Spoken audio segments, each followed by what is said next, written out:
Assalamualaikum warahmatullahi wabarakatuh. Saya Suci Mardianti akan menjelaskan tentang proses pembentukan tulang dan kelainan tulang. Pertama, tulang. Tulang merupakan jaringan tubuh kaku yang terdiri dari sel-sel dalam bahan antarsel yang keras. Kolagen dan kalsium fosfat merupakan dua komponen utama yang membedakan tulang dari jaringan keras lainnya, seperti kitin, enamel, dan cangkang. Proses pembentukan tulang. Proses pembentukan tulang dikenal juga dengan istilah osteogenesis dan osifikasi. Pada akhir minggu ke-8 setelah pembuahan, pola kerangka terbentuk dalam tulang rawan dan membran jaringan ikat, kemudian osifikasi dimulai. Osteoblast, osteosit, dan osteoklas merupakan 3 jenis sel yang terlibat dalam pengembangan, pertumbuhan, dan remodeling tulang. Osteoblast adalah sel pembentuk tulang, osteosit adalah sel tulang dewasa, dan osteoklas berfungsi memecah dan menyerap kembali tulang yang rusak. Ada 2 jenis osifikasi, yaitu osifikasi intramembran dan osifikasi endokondral. Osifikasi intramembran adalah proses pembentukan tulang tengkorak dan tulang cangkang. Osifikasi dimulai dan mencangkup tahap-tahap seperti pertama, osteoblast, kemudian menghasilkan osteoid, tulang yang belum termineralisasi atau matriks, sel punca mesenkima terus berdiferensiasi. Ketiga, osteoblast bermigrasi ke membran dan menyiapkan matriks tulang di sekitar mereka.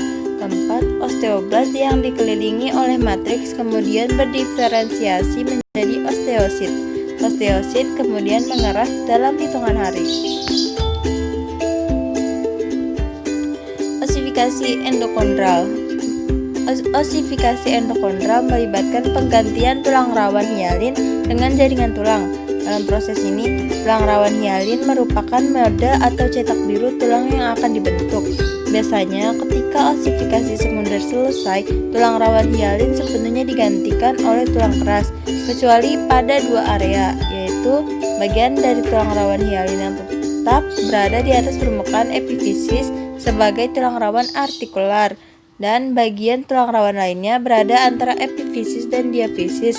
Ini merupakan lempengan epifisis atau daerah pertumbuhan. Berikut gambar dari pertumbuhan tulang. Kelainan tulang. Ada beberapa hal yang dapat menyebabkan kelainan tulang, seperti gaya hidup yang kurang sehat, kekurangan nutrisi, khususnya kalsium dan vitamin D, cedera atau patah tulang, hingga kelainan genetik. Pertama, kelainan pada tulang belakang. Kelainan pada tulang belakang sendiri ada 3 jenis, yaitu pertama, skoliosis. Kelainan ini membuat tulang belakang tampak melengkung ke samping, sehingga tulang belakang terlihat seperti huruf S. Orang yang skoliosis biasanya tampak dari tidak sejajarnya bahu dan pinggul, dan postur tubuhnya tampak miring. Penyebabnya bisa bermacam-macam, seperti bawaan lahir, cedera tulang, atau penyakit tulang lainnya. Kedua, lordosis. Orang dengan lordosis, tulang belakangnya melengkung ke depan. Secara normal, tulang belakang manusia memang melengkung, namun pada penderita lordosis, lengkungan terlalu menjorok ke depan. Lordosis juga bisa terjadi karena berbagai sebab, seperti terjadinya pergeseran ruas tulang, cedera tulang, atau obesitas. Kifosis. Orang dengan kifosis ini tampak dari postur tubuhnya yang bungkuk. Tulang belakang melengkung ke depan dan tampak bungkuk. Kadang tulang belakangnya tampak menonjol di punggung. Kelainan ini bisa terjadi karena berbagai sebab. Contohnya, kropos tulang, membawa beban terlalu berat, obesitas, sikap tubuh yang kurang baik, dan penyakit lainnya. Dan pada orang yang sudah tua, kifosis biasanya disebabkan oleh pengeroposan tulang. Berikut gambar dari skoliosis, lordosis, dan kifosis. Yang kedua, ada osteoporosis. Osteoporosis merupakan kondisi di mana pembentukan jaringan tulang baru tidak dapat mengimbangi penghancuran jaringan tulang lama yang telah rusak. Bagian tulang yang rentan mengalami kerusakan akibat osteoporosis adalah tulang belakang, pergelangan tangan, dan pinggul. Umumnya terjadi pada lansia dan wanita. Gejalanya berupa nyeri tulang atau punggung, berupa perubahan postur tubuh, tulang mudah patah, berkurangnya tinggi badan. Ketiga, Rakitis dan osteomalacia. Rakis adalah suatu kondisi yang memengaruhi perkembangan tulang pada anak-anak. Sementara pada orang dewasa, rakitis dikenal dengan istilah osteomalacia atau tulang lunak. Kondisi ini dapat menimbulkan gejala seperti pegal-pegal, nyeri otot, kesemutan, dan nyeri pada tulang, terutama setelah melakukan banyak aktivitas fisik. Keempat, infeksi tulang atau osteomielitis. Osteomielitis adalah peradangan pada tulang yang umumnya disebabkan oleh infeksi bakteri.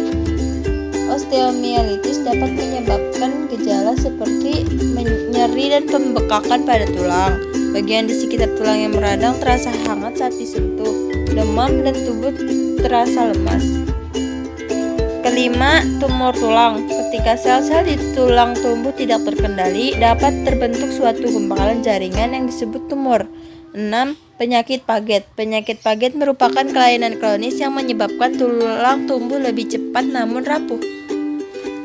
Ketujuh, osteogenesis imperfecta adalah kelainan genetik yang diturunkan dari orang tua, di mana formasi tulang tidak sempurna sehingga mudah patah.